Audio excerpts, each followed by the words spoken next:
Le 29 janvier dernier, le Burkina Faso, le Mali et le Niger ont notifié à la Commission leur intention de quitter la CEDEAO.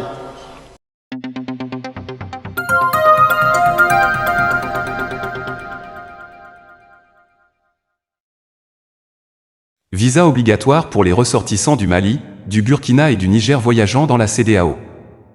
Lors du 65e sommet de la CEDEAO qui se tient ce 7 juillet 2024 à Abuja, une mesure importante a été annoncée, les ressortissants du Mali, du Burkina Faso et du Niger devront désormais obtenir un visa pour voyager dans les pays membres de l'organisation. Cette décision fait suite au retrait de ces trois pays de la CEDEAO en janvier 2024 réunis désormais au sein de la Confédération des États du Sahel. Écoutez la déclaration de la CEDEAO. Ainsi que les défis liés à la pauvreté, notre région est également confrontée au risque de désintégration. Car comme vous le savez tous, le 29 janvier dernier, le Burkina Faso, le Mali et le Niger ont notifié à la Commission leur intention de quitter la CEDEAO avec effet immédiat.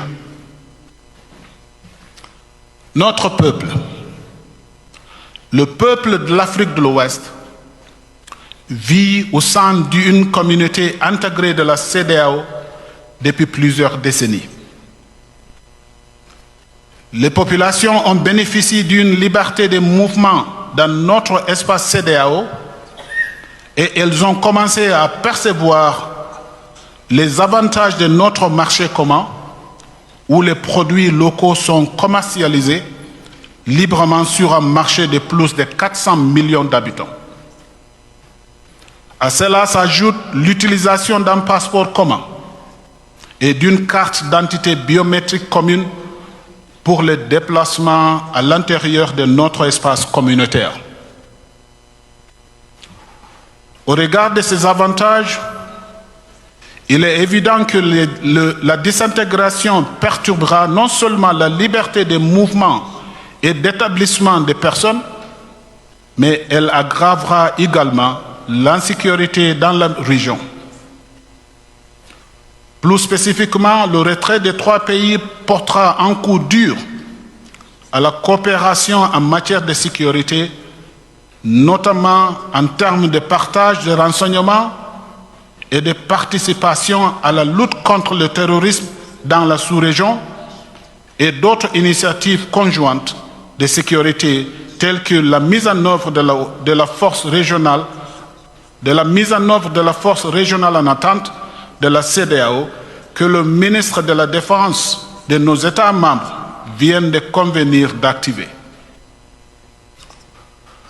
Le retrait des trois pays pourrait également conduire à un isolement diplomatique et politique sur la scène internationale, dans la mesure où les pays ne pourront plus bénéficier d'un soutien des blocs en cas de candidature de leurs citoyens ou citoyennes à des postes internationaux au sein de l'Union africaine, des Nations unies et des organismes similaires. Ce retrait affectera également les conditions de voyage et d'immigration des citoyens de ces trois pays, car ils auront désormais à mener des démarches en vue de l'obtention d'un visa avant de voyager dans la sous-région. Les citoyens de ces pays pourraient ne plus être en mesure de résider ou de créer librement des entreprises dans le cadre des facilités mises en place par la CEDEAO et pourraient être soumis à diverses lois nationales. Ainsi, ces trois pays vont devoir cesser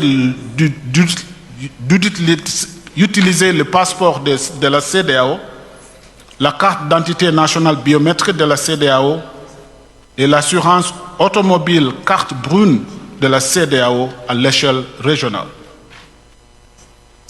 Sur le plan économique et financier, Le retrait des 3 États membres pourrait entraîner l'arrêt ou la suspension de tous les projets et programmes mis en œuvre par la CEDEAO dans ces 3 pays et dont la valeur est estimée à plus de 500 millions de dollars américains.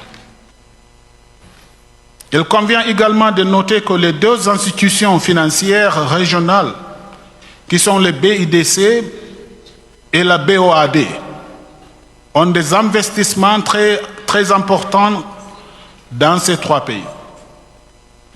Le BIDC compte 27 projets actuellement dans ces 3 pays, d'une valeur totale estimée à environ 321 millions de dollars.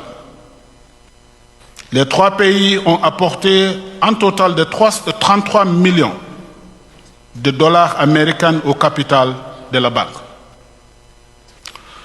Sur le plan institutionnel, il convient de noter que le retrait des 3 pays entraînera non seulement la fermeture des 4 structures régionales de la CEDEAO au Burkina Faso, des 2 organismes régionaux de la CEDEAO au Mali et d'un bureau régional de la CEDEAO au Niger, mais il affectera également la sécurité d'emploi de quelques 130 personnels de la CEDEAO qui sont des citoyens des 3 pays.